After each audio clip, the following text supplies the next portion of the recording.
love going for walks in the woods. It's my escape from the chaos of everyday life. The trees feel like old friends, the rustling leaves like whispers of comfort. But after what happened, I don't think I'll ever step foot in a forest again. Not willingly, anyway. It started on a Sunday afternoon. The weather was perfect. Not too hot, not too cold. I had this favorite trail about an hour from my house. Quiet, secluded, and so green it made your eyes feel like they were swimming in emeralds. I packed a water bottle, some snacks, and my phone. Nothing unusual, just my regular hiking stuff. The trail was empty when I arrived. No cars in the parking lot, no one in sight. Just the way I liked it. Solitude. Peace. Or at least that's what I thought I was getting. About a mile in, I noticed something strange. You know that feeling you get when someone's staring at you? Like a prickling heat on the back of your neck? Yeah, that. I stopped and looked around, but all I saw were trees and shadows. No footsteps. No voices. Nothing. Get a grip, I told myself. Probably just a bird or a squirrel rustling around. I kept walking, but the feeling wouldn't leave. It followed me, sticking to my skin like cobwebs. That's when I heard it. A snap, like a twig breaking. It came from somewhere behind me. My heart jumped, but when I turned around, again, nothing. Just the same silent woods staring back at me, like they were holding their breath. Probably a deer, I muttered. Except deer don't make you feel like you're being watched. They don't make your stomach twist into knots either. I tried to shrug it off, picking up my pace. My boots crunched against the dirt path louder than I wanted them to, but at least it drowned out the pounding in my ears. Every step felt heavier than the last, like the air itself was weighing me down. Then I heard it again, another snap, closer this time. "Hello?" I called out, trying to sound casual, like I wasn't on the verge of peeing my pants. No answer. Just silence, so thick it felt like it was pressing against my chest. I debated turning around and heading back to the car, but I was stubborn. "It's nothing," I told myself. "You're just imagining things." I wish I'd listened to that tiny voice in my head screaming, "Run!" I kept walking, but now I was on high alert. Every sound felt amplified. The wind brushing through the trees sounded like whispers. The crunch of leaves under my feet felt like thunder. And then I saw it, a figure, standing just off the trail, partially hidden behind a tree. My stomach dropped so hard I thought it hit the ground.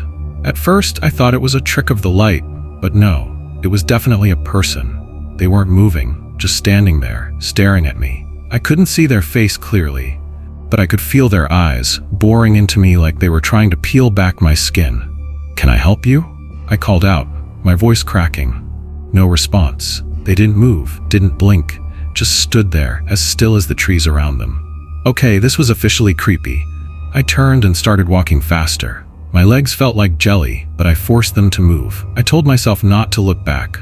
"Just get to the car," I whispered. "You're fine?" But I couldn't help it.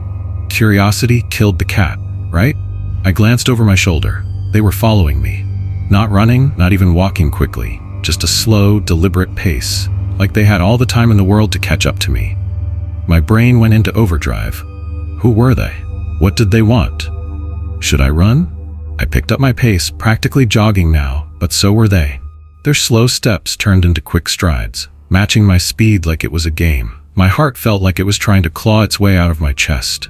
I reached into my pocket for my phone, but in my panic, I fumbled it.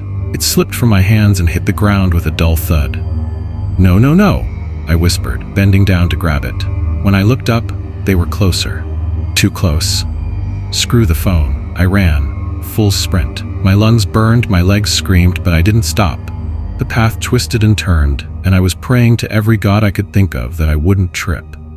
I could hear them behind me now, their footsteps pounding against the dirt, getting louder, closer. I didn't dare look back. Then, just as I thought my legs were about to give out, I saw it. The parking lot. My car. Sweet, beautiful salvation. I barreled towards it, fumbling with my keys as I reached the door. My hands were shaking so badly I could barely unlock it. I threw myself inside, slamming the door and locking it in one motion. My chest heaved as I looked up, expecting to see them right there, banging on the window. But they weren't there. The parking lot was empty. No footsteps, no shadows, nothing. Just the same eerie silence that had been following me all day. I sat there for a good 10 minutes, trying to catch my breath, my eyes darting around the lot like a paranoid squirrel. Finally, I started the car and peeled out of there so fast I probably left skid marks. Here's the thing though, when I got home and finally calmed down enough to think straight, I realized something. I never heard a car pull into the lot when I got there. And when I looked around at the start of my hike, there were no cars, no bikes, no nothing. So how did they get there? And where did they go? I still don't know, and honestly, I don't want to. But every time I close my eyes, I see them, standing there, half hidden behind that tree, watching, waiting. And that's why I'll never go into the woods again. I woke up to the sound of my phone vibrating on the nightstand. The screen glowed in the dark like a tiny, eerie lantern.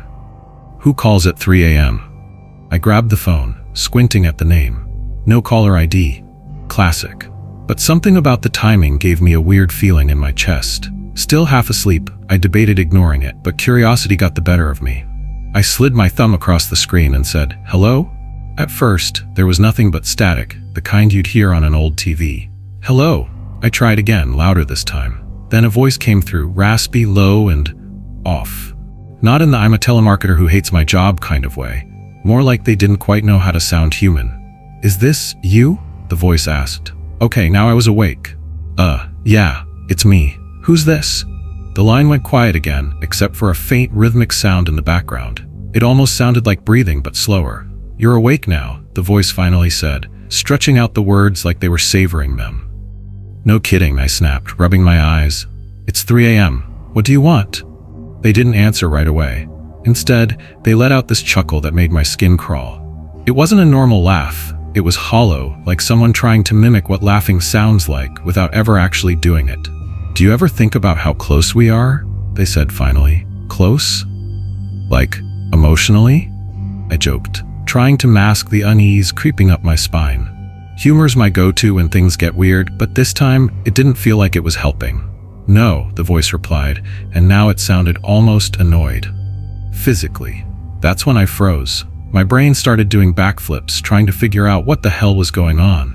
"All right, who is this?" "Seriously," I said, sitting up in bed. My eyes darted around my room, checking the shadows. There was no answer for a few seconds. Just that same weird breathing in the background. Then, as if on cue, my bedroom door creaked. I almost dropped the phone.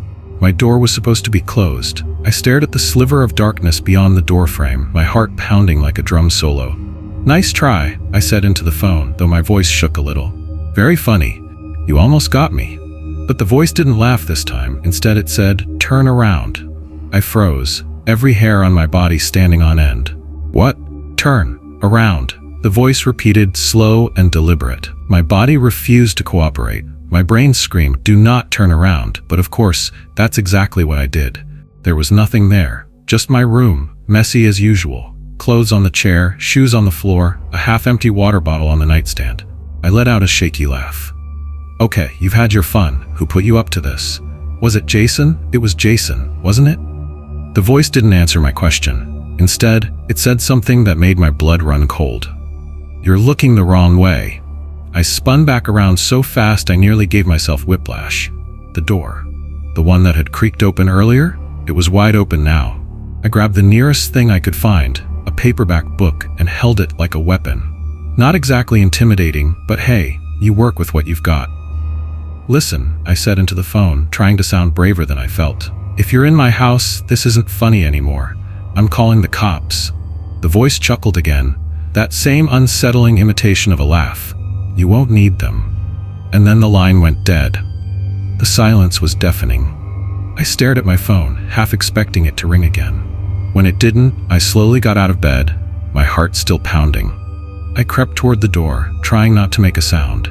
Every step felt like it echoed 100 times louder than it should have. When I reached the hallway, I flipped the light switch. Nothing. Great. Of course, the power was out. I grabbed my flashlight from the kitchen drawer and started sweeping it around the house. Living room, clear. Kitchen, clear. Bathroom, clear. By the time I reached the front door, I was almost convinced I'd imagined the whole thing. Lack of sleep can do weird stuff to your brain, right? But then I saw it. My front door, which I always locked before bed, was standing wide open. I stepped closer, shining my flashlight onto the threshold. That's when I noticed the footprints. Bare, muddy footprints leading into my house, and none leading back out. I slammed the door shut and locked it, my hands shaking so bad I could barely turn the key. Then I did what any rational adult would do. I grabbed a kitchen knife, ran to my room, and barricaded myself in like a total coward. For hours I sat there, knife in one hand, flashlight in the other, staring at the door. I must have fallen asleep at some point, because the next thing I knew, sunlight was streaming through the window. Everything felt normal again. The door was still locked. The footprints were gone. It was like nothing had happened. But the weirdest part, my phone. There was no record of the call. No missed calls, no received calls, nothing. It was like the whole thing had been erased. I'd almost convinced myself it was just a bad dream, until I walked into the kitchen and found something that definitely hadn't been there the night before. On the counter was a single, muddy handprint, and next to it, scrawled in dirt, were 3 words, "See you soon."